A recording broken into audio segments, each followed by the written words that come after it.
भजन बिना सुख नाही रे दाता, भजन बिना सुख नाही रे नर, क्यों बिरता बड़े माई रे हरि, भजन बिना सुख नाही रे। काशी गया द्वारिका जावे, चार धाम तीरथ फिर आवे। काशी गया द्वारिका जावे, चारों धाम तीरथ फिर आवे।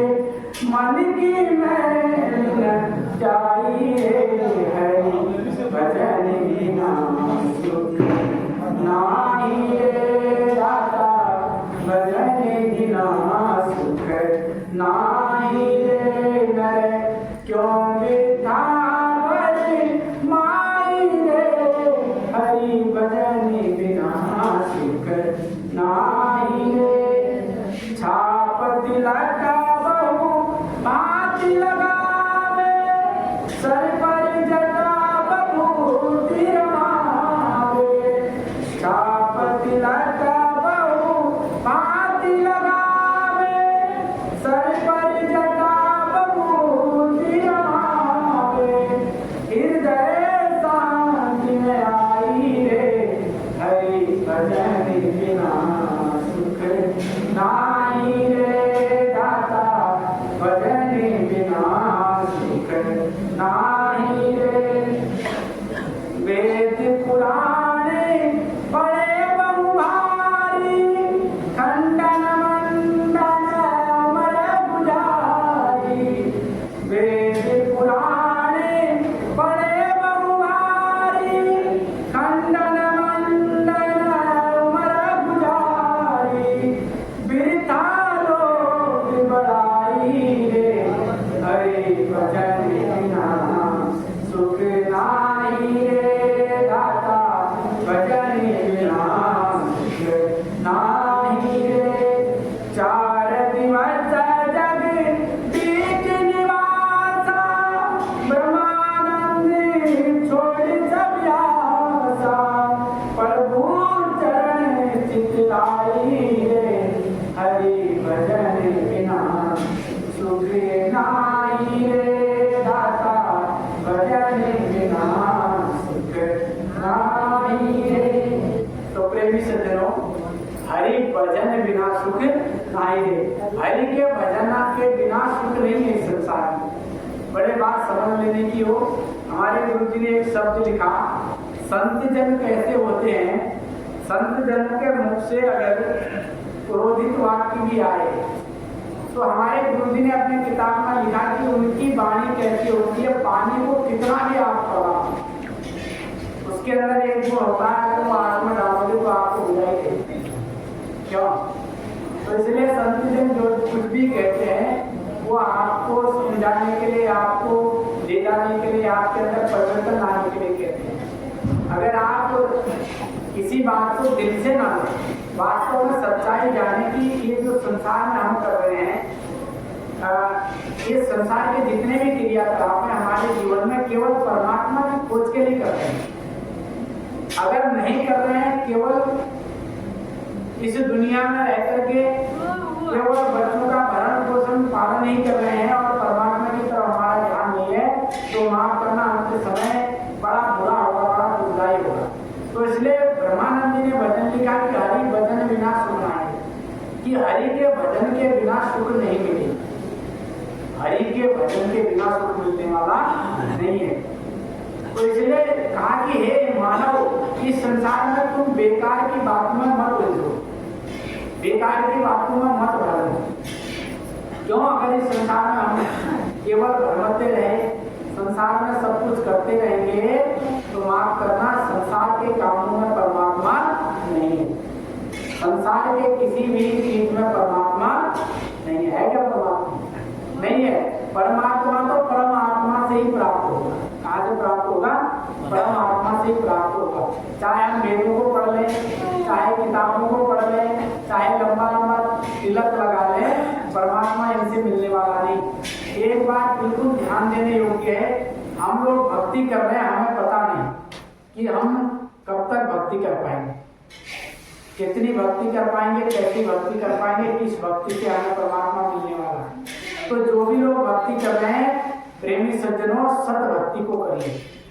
कहा विधि हरि हर जाको ध्यान धरत है, मुनिजन सहज 88 सोई हंस तेरे घर भीतर अलग पुरुष अविनाशी। जिस भगवान को ब्रह्मा विष्णु महेश भी जपते हैं, ब्रह्मा विष्णु महेश भी उस परम पिता परमात्मा की भक्ति करते हैं, यानी कि ब्रह्मा विष्णु महेश को भी किसी ने बनाया। विधि हरि हर ब्रह्मा विष्णु महेश जाको ध्यान धरते हैं, जिसका ध्यान करते हैं। और मुनिजन सहस 88,000 ऋषि मुनि भी उस परमात्मा का ध्यान करते हैं। तो वह परमात्मा कहाँ है? कहा तो सोई हंस तेरे घट भीतर, वो परमात्मा हमारे हृदय में है, घट के अंदर है, अलग पुरुष अविनाशी। तो उस अविनाशी पुरुष को हमने लखना है, जिसको लखा नहीं जाता, इसलिए उसको हमें समझना है। और वो कैसे समझा जाएगा, कैसे प्राप्त होगा? वो सद्गुरु के पास आकर के प्राप्त होगा। इन संसार में हम कितना ही भ्रमण कर लें, कितना ही कुछ कर लें, वो परमात्मा हमको मिलने वाला नहीं है। इसलिए हमें क्या करना है? हमें परमात्मा की भक्ति करनी है, सब भक्ति करनी है। और जब तक हम परमात्मा का सही अंश जानेंगे नहीं, हमारे गुरु जी की किताब है ठाकुरदास शब्द सागर, उसमें उनका 10वां वचन है, संसार में वेद वेदांत के मानने वाले और गीता भागवत के पढ़ने वाले, ओम के जपने वाले, अक्षर ब्रह्म के तथा 5 ब्रह्म और सोहम के जपने वाले, वैरागी, त्यागी और देवी देवताओं के पुजारी, बड़े ध्यान से सुनो। गुरु जी ने बताया संसार में वेद वेदांत के मानने वाले, जो वेदों को मानते हैं। आपने देखा होगा ना, आर्य समाज के लोग वो वेदों को मान करके हमको वेदों की शिक्षा देते हैं, लेकिन वेदों में भी परमात्मा का भेद नहीं है। इसलिए गुरु जी ने लिखा वेद वेदांत को मानने वाले, गीता भागवत के पढ़ने वाले, चाहे हम गीता पढ़ें, चाहे भागवत पढ़ें, चाहे रामायण पढ़ें। आज हम रामायण के रहस्य को नहीं समझ पा रहे, आज हम घर घर रामायण करा रहे हैं, घर घर भागवत करा रहे हैं, लेकिन हम उनकी बात नहीं समझ पा रहे। रामायण में निरा सत्संग भरा पड़ा हुआ है। रामायण में जब भगवान रामचंद्र जी माता सिबरी के आश्रम में पहुंचे, तो माता सिबरी ने उनसे कहा कि हे भगवान, मुझे आप कुछ सार बताइए, कुछ भक्ति बताइए। तो भगवान राम कहते हैं प्रथम कर मम, प्रथम कर संतन संगा, दूजा मम फिर कथा प्रसंगा, प्रथम कर संतन सत्संगा। देखो रामचंद्र भगवान माता को बता रहे हैं, क्या बता रहे हैं कि हे माता सबरी, तुम सबसे पहले संतों का सत्संग सुनो, उसके बाद में मेरी कथा होगी। प्रथम कर संतन सत्संगा, दूजा मन कथा प्रसंगा। उनने कहा पहले मेरी पूजा तुम करो नहीं कहा, या उनने पहले हनुमान की पूजा करो नहीं कहा, उनने बड़े तीर्थ बड़े बड़े धामों को करो नहीं कहा। कितने बड़े धाम है? उनने कहा नहीं माँ भेलनी, माता शबरी, आपको सबसे पहले क्या करना है कि संतों का सत्संग करना है। ये हमारी रामायण कह रही है, और हम क्या करते हैं? रात दिन रामायण कर रहे हैं। और अभी हमारे यहाँ भागवत हुई थी, कितने दिन का पाठ था? 7 दिन का पाठ था। 7 रात के 12 बजे वो भागवत खत्म हुई, 2 बजे आश्रम के आगे मच्छी मारने पहुंच गए। वो भागवत का अच्छा, वही जो लोग भागवत 12 बजे खत्म की, वही लोग रात के 2 बजे इंजन लगा करके आश्रम के ठीक इस बगल में नाली है, तो वहां पानी भर के मच्छी मार रही है। तो क्या फायदा? मन कहीं तन कहीं, मन ठिकाने नहीं, ऐसे आने और जाने से क्या फायदा?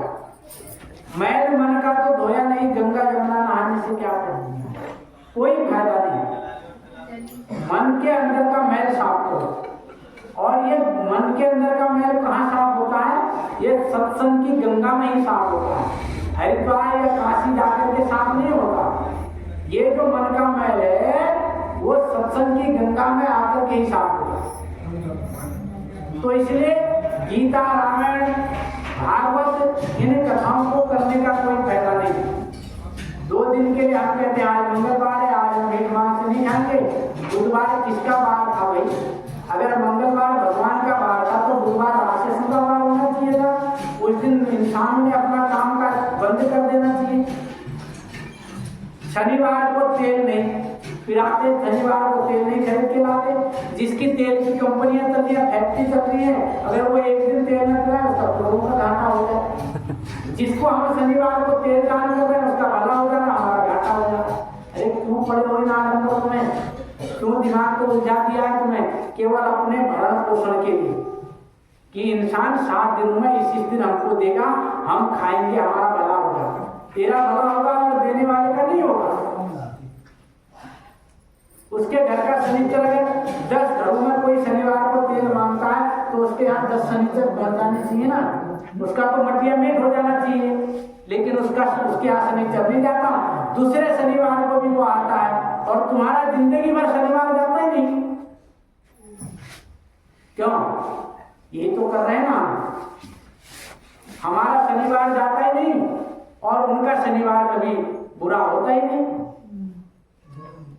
तो कितनी विडंबना है। ये जो ज्ञानी लोग हैं हमको कहते हैं, जीते जी हमको कहते हैं कथा करो, भागवत करो, रामायण करो। क्यों? अरे जब अगला जन्म होगा तो अच्छा जन्म मिलेगा, मोक्ष प्राप्त हो जाएगा। आप मर गए, आप कहते श्राद्ध करो। क्यों करो? उसको अगला जन्म अच्छा मिलेगा। अरे जीते जी भी तो उसी व्यक्ति से कहा था तुमने कि हवन करो, यज्ञ करो, अच्छा जन्म मिलेगा। अब मर गया, उसको अच्छा जन्म नहीं मिला, फिर कह रहे हो इसका श्राद्ध करो। तो जीते जी क्या करवाया था भाई आपने? क्यों करवाया था ये सब? क्योंकि मरने पर भी 2 और जिंदे पर तो 2 ही 2। समझ रहे हैं ना? ये सच्चाई है हमारे जीवन की, बुरा न माने। ये हमारे जीवन की सच्चाई। क्यों करते हो भागवत रामायण कथा? हमारा भला हो, अगला जन्म अच्छा मिले, मोक्ष मिले। अब मर गए तो फिर वही पंडित जी हमको कह रहे हैं कि श्राद्ध करो भाई। क्यों? इसका मतलब उन्हें पहले पता है न ऐसा कर्म करने से हमें मोक्ष मिलेगा और न मरने के बाद मोक्ष मिलेगा। कबीर साहब जी जब इस धराधाम पर आए तो क्या हुआ? वो धर्मदास जी के रामानंद जी के वो शिष्य बने। रामानंद जी के शिष्य बन गए। लेकिन रामानंद जी के शिष्य नहीं थे कबीर साहब। कबीर साहब के शिष्य रामानंद जी थे।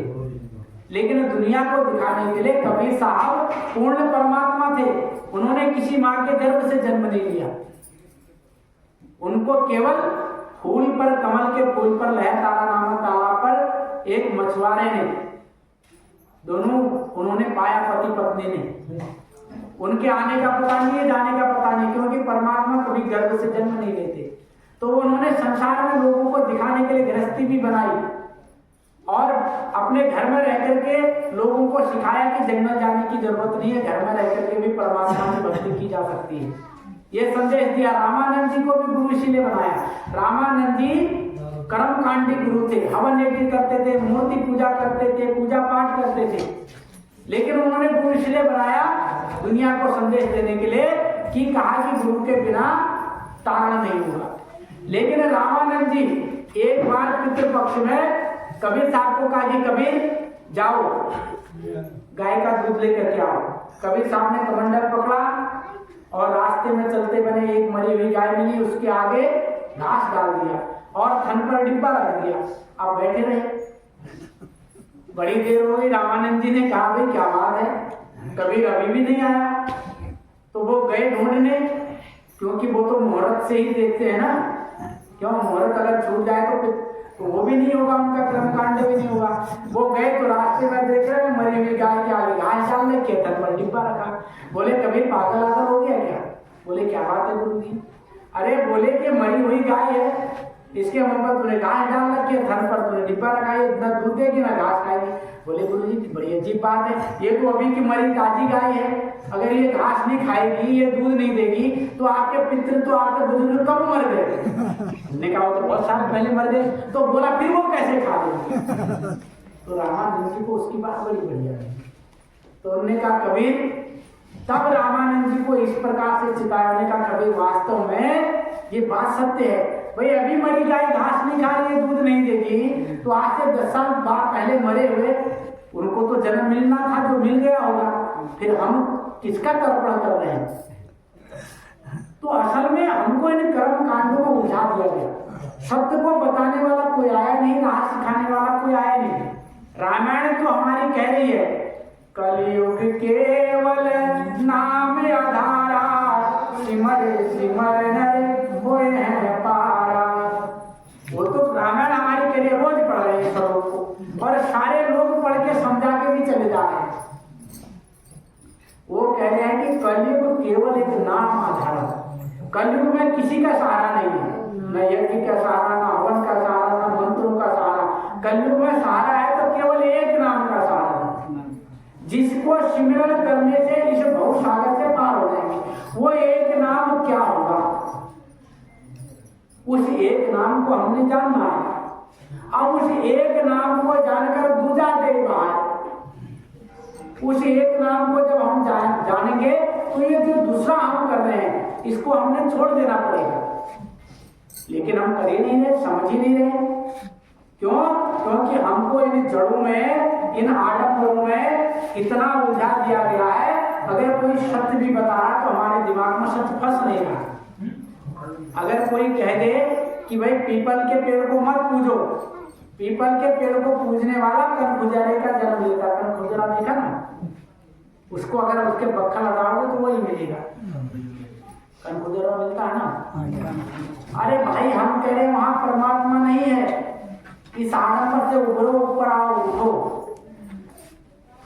परमात्मा को चमगादड़ बने रहने की जरूरत नहीं कि रात दिन 24 घंटे आम महुए और बट पीपल के पेड़ों पर वो लटका रहे। तुम जाओगे, बबलू जाएगा या डबलू जाएगा, कोई भी जाए, वहां जाकर के वो प्रसाद चढ़ाएगा तब उनकी आत्मा को शांति मिलेगी नहीं। अरे वो कोई भटकती आत्मा थोड़ी है कि पेड़ पकड़ लिया और देख लिया कि यहाँ प्रसाद चढ़ाया और खा लिया। इन आडंबरों ने हमको इतना दुखी कर दिया है कि हमारे समझ में नहीं आता कि हम क्या कर रहे हैं। इसलिए ध्यान दो इन बातों का। संत तो कहते हैं राम नाम के हीरे मोती मैं बिखराऊं गली गली। अरे लेने रे कोई राम का प्यारा आवाज लगाऊं गली गली, वो तो कह रहे कोई लेने वाला है नहीं। लेकिन हम संसार को दिखा रहे हैं, क्या दिखा रहे हैं? छाप तिलक बहु हाथी लगावे, सर पर जटा प्रभूति रमावे, हृदय शांति न आई रे, हरि भजन बिना सुख नाही रे।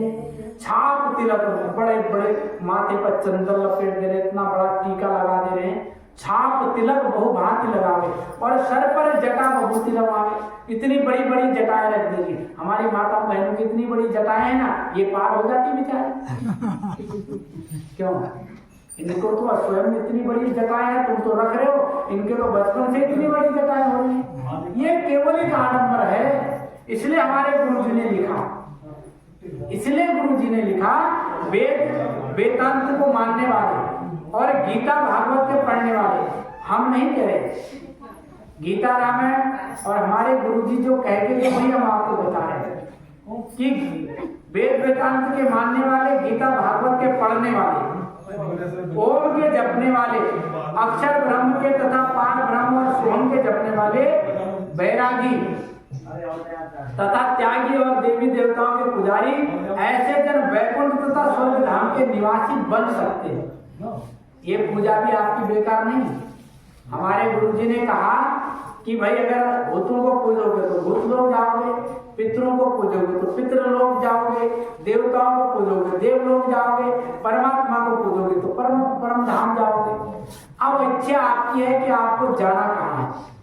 देव लोग जाओगे, कितने दिन वहां रहोगे? कितने दिन रहोगे? जितने दिन आपने भक्ति की होगी और जिस भक्ति का फल आपका बचा होगा। अब हमारा भक्ति का फल कितना बचा होगा मैं यही बता दूंगा आपको। हमारे भक्ति का फल बचता ही नहीं, हम पहले ही खा जाते हैं उसको। हम सुबह उठते हैं, हाथ पैर धोते हैं, यहाँ तक सही है, क्योंकि मन में भाव पैदा होता है कि अगरबत्ती जलानी है, आरती करनी है, पूजा पाठ करना है। और जैसे मंदिर के पास जाते हैं, अगरबत्ती उठाते, माचिस उठाते हैं, यहाँ तक भी सही है। जैसे माचिस जली, अगरबत्ती सुलगी, बस कामना शुरू हो जाती है कि हे भगवान मेरा भला हो जाए, मेरी दुकान बढ़िया चल जाए, मेरी लड़की के लिए अच्छा लड़का मिले। अभी हमने भक्ति करी नहीं, मुरादें मांगने पूरी शुरू हो जाती। तो भक्ति कर कहाँ पाई, फल मिलेगा कहाँ?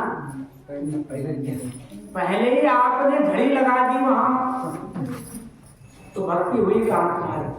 माना भक्ति रह गई हो किसी की थोड़ी बहुत, तो वो कितने दिन रहेगा? आपके कुठिया में अगर अनाज आपने साल भर के लिए रखा है तो साल भर के लिए तो खाओगे, क्यों? उसके बाद तो खेतों में जाना पड़ेगा, दुकानों में जाना पड़ेगा। ऐसे ही आपका फल जितने दिन तक का होगा स्वर्गलोक का, उतने दिन का फल भोगोगे। अच्छे कर्म का फल भोग लिया, अब बुरे भी तो आपने कर्म किए होंगे, उनका भी तो भोगना पड़ेगा। समझ लो, अच्छा किया है अगर स्वर्ग मिल गया, अच्छे फल का फल आप भोग रहे हैं, तो बुरे फल का फल कौन भोगेगा? उसको भी हमें को भोगना पड़ेगा। फिर क्या करेंगे? वो तुमको धक्का देके निकाल देंगे, बोलेंगे आप जा भाई, अब बुरे फल का भी फल भोग। फिर क्या होगा? फिर नरक में चले जाएंगे। तो इसलिए वो गुरुजी कह रहे हैं कि ऐसा नहीं कि आपको वेद वेदांत को मान करके या किसी की पूजा करके वो मिथ्या नहीं है। जिसकी पूजा करोगे उस लोक में जाओगे, और कितने दिन तक रहोगे? जितने दिन तक आपकी कमाई है उतने दिन तक, जितना फल आपका है। बाद में आपको आपके कर्मों के हिसाब से चूल्हा दे दिया जाए। इसलिए हमको इस बात को समझना पड़ेगा। तब गुरुजी कह रहे हैं कि आप ऐसे लोग बैरागी हो तथा त्यागी हो। आप कहते हैं ना कि मैं बैरागी हूँ, आपने देखा होगा कई बैरागी लोग घूमते हैं लाल गेरुआ कपड़े पहने, उनको पूछो कि बैरागी किसको कहते हैं, बैरागी किसको कहते हैं? अरे जिसके अंदर कोई रागी नहीं होता वो बैरागी होता है। क्यों? लाल कपड़े लगाने से बैरागी नहीं होता, सच्चिदानंद नाम रखने से सच्चिदानंद नहीं होता, परमानंद रखने से परमानंद नहीं होता, ब्रह्मानंद नाम रख लेने से ब्रह्मानंद नहीं होता, सफेद कपड़े पहनने से संत नहीं होता। वो तो हमारी वाणी, हमारा विवेक, हमारा ओजस बताता है। ऐसे थोड़ी ना कोई कुछ हो जाता है, उसके लिए तपस्या करनी पड़ती है, उसके लिए ज्ञान इकट्ठा करना पड़ता है। तो इसलिए कह रहे हैं कि बैरागी ऐसे नहीं होते। सन्यासी आपने देखा होगा घर घर में मांगने के लिए आते हैं और मांगते हैं, है ना? तो ठीक है, अगर हमारे पास है तो दे दो, नहीं तो कहोगे आगे बढ़ो। हमें बुराई किसी की नहीं करनी। एक बात इसे ध्यान रखना, किसी भी प्रकार का कोई व्यक्ति दरवाजे पर आए, रहीमन हुए नर मर चुके जे कुछ मांगन जात, और उनसे पहले हुए जिन मुख निक्षत नाथ, वो तो मराई है जो मांगने आया, उस पर भी 2 डंडे लगा के आपने भेजे तो मुझसे ज्यादा मरे। जब आप किसी को दान करें, मजबूरी हो जाए, पहले तो जलदान, वस्त्रदान, धनदान और सेवा, ये सब आपको अपने गुरु को समर्पण करना चाहिए और दुनियादारी को नहीं। उससे आपको क्या हानि होती है? अगर आपके दरवाजे पर कोई व्यक्ति मांगने के लिए आया, आपने उसको 10 रुपए दिए, वो 100 घरों में गया मांगने, किसी ने 10 दिए, किसी ने 5 दिए, उसके पास 1000 रुपए हो, और शाम को वो मुर्गा कटा दिया, आपका पैसा कहाँ चला गया? किसी की हत्या कर दी, दारू पिया, सुल्फा किया, किसने बढ़ावा दिया? आपने दिया। उसको बोलो कि अन्न का ग्रहण करो, अन्न खाओ। अरे भाई, सन्यासी जोगी रमता जोगी बहता पानी, उसका कहाँ ठिकाना? जहाँ जाए, जहाँ मिल जाए दाना पानी, वहीं उसका ठिकाना है। वो तो कहते हैं कि जहाँ मिला बोरिया हम वहीं सोरिया। क्यों? तो लेकिन ऐसा नहीं करते, पैसा इकट्ठा कर लेते और हमारा पैसा भी बलि में चला देते। अगर देना भी पड़े, किसी जगह देवा, आपके गांव में रामायण होती है, वहां कुछ भी होता है, चंदा मांगने के लिए आते हैं। अब गांव का है तो निभाना तो पड़ेगा, लेकिन देते हैं तो आप उनसे कह दीजिए कि ये मैं पैसा आपको दे रहा हूँ, मेरे पैसे का आप प्रसाद ले आना और प्रसाद में बांटना या फल ले आना। आप उसको क्यों दे रहे हैं? फल लाने के लिए, प्रसाद लाने के लिए। उसके बाद उसका कर्म रहेगा कि वो पैसा कहाँ लगा। तुम्हारा कर्म तुम्हारे हाथ से साफ हो। और नहीं तो हमारा गुरुद्वारा है, गुरु का दरबार है, वहां पर आप उसकी सेवा लगाइए। उनसे कहिए भैया आप आगे बढ़िए, गाली नहीं करनी, मारना नहीं। वो भी त्याग कर रहा, जरा मांग करके देखो ना कितना कठिन होता मांगने ना, बहुत कठिन होता। लेकिन आज का दौर तो इतना विषैला हो गया कि मांगने के भेष में गद्दार भी छुपे हुए। इसलिए सचेत रहो, दूर रहो इनसे। छोटे छोटे बच्चे भेष बना के मांग रहे हैं तो इनसे दूर रहिए। ये वो बाबा नहीं रहे जो आज से 50-60 साल पहले आते थे और एक तो धर्म मानते थे फिर शांत बैठ जाते थे। अब तो आपके घर का भेद लेने आ रहे हैं, कैसे चोरी करनी, इसके घर में क्या है, क्यों? तो इसलिए कहा कि बड़ा समझने का विषय है, बड़ा सोचने का विषय है। तो इसलिए कह रहे हैं, गुरु जी कह रहे हैं, स्वयं के जपने वाले बैरागी तथा त्यागी और देवी देवताओं के पुजारी। और जो देवी देवताओं के पुजारी हैं, जो देवी देवताओं के पुजारी हैं, वो क्या करते हैं? वो स्वर्ग धाम या वैकुंठ धाम के वासी तो हो सकते हैं, लेकिन वह परमात्मा में समाहित नहीं हो सकते। आगे लिख रहे हैं, आवागमन का मार्ग नहीं छूट सकता, यानी कि हमारा आवागमन का मार्ग नहीं छूट सकता। हम इस संसार में आते रहेंगे, जन्म लेते रहेंगे, मरते रहेंगे और बार बार इस संसार का दुख भोगते रहेंगे। तो इसलिए कह रहे हैं, यहाँ काल कर्ता हमेशा अपना चारा बनाता रहेगा। इन 3 लोक में जो काल है उसने जाल फैला रखा है, तो वो यहाँ पर जीवों को अपना चारा ही बनाता रहेगा। अपना चारा बना करके ही हमको खाता रहेगा। आपने देखा होगा जब आप सत्संग को जाते हैं तो नई नई अड़चनें पैदा हो जाती हैं। सत्संग में कितने लोग सत्संगी हैं, कितने लोग सत्संगी हैं, गाँव में कितने लोग हैं, लेकिन आना नहीं। अभी यहाँ नाच करवा दो ना, जगह नहीं मिलेगी बैठने, क्यों? सही बात है, दूसरा नहीं है। बात तो सही है, मगर सत्संग है ना, बस की बात नहीं है, ये काम बस की बात। इसलिए कहा कोई बिरला, ये जहर है ना, बिरला का कोई बड़ा बिरला समझेगा इन बातों को। नहीं तो अभी तमाशा करते हुए कितने तमाशगीर पहुंच जाते हैं, जगह नहीं रहेगी बैठने की। इसलिए कहा बहुत कठिन है डगर पर घटना। तो ये डगर बड़ी कठिन है ना। तो इस रास्ते पर चलना बड़ा कठिन है, और जो इस रास्ते पर चलता है ना, जो कठिनाई से गुजरता है, तो सुगमता भी उसी के पास आती है। रात के बाद रात ही आती है क्या?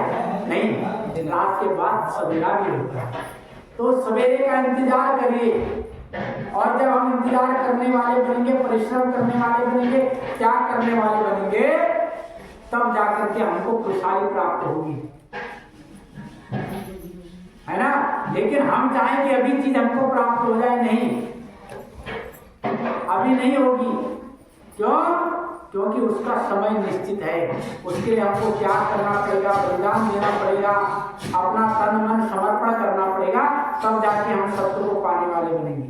अन्यथा संसार में हम इन्हीं आडंबरों में उलझते रहे तो माफ करना प्रेमी सज्जनों, हमारा जीवन उद्धार नहीं होगा।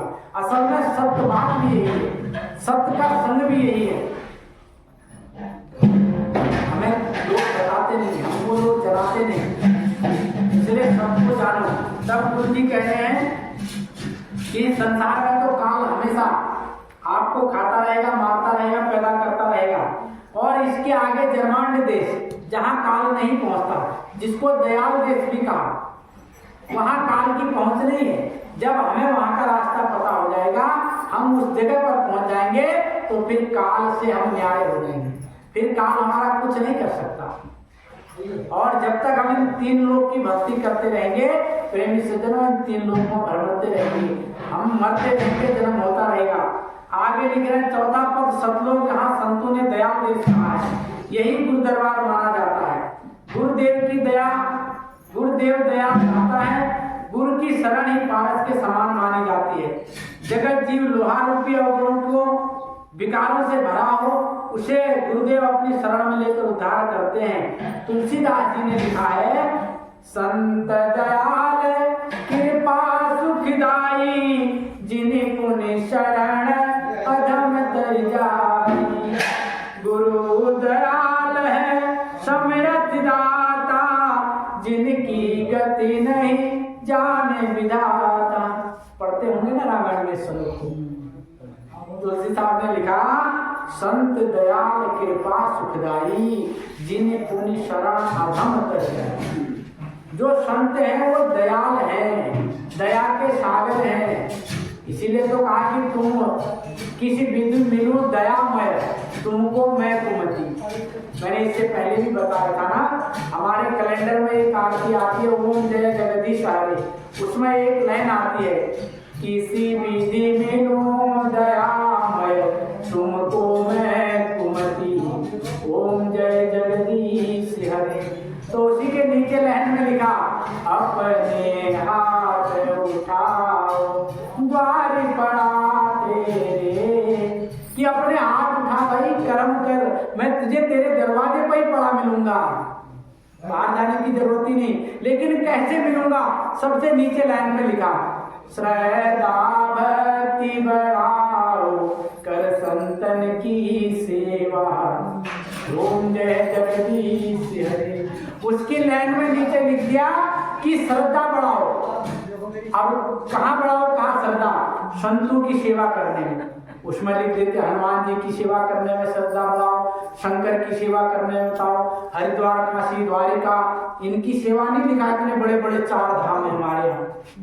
अगर इन धामों में परमात्मा है तो वही संतों ने क्यों लिखा श्रद्धा बढ़ाओ संतों की सेवा करने में? क्यों लिखा भाई?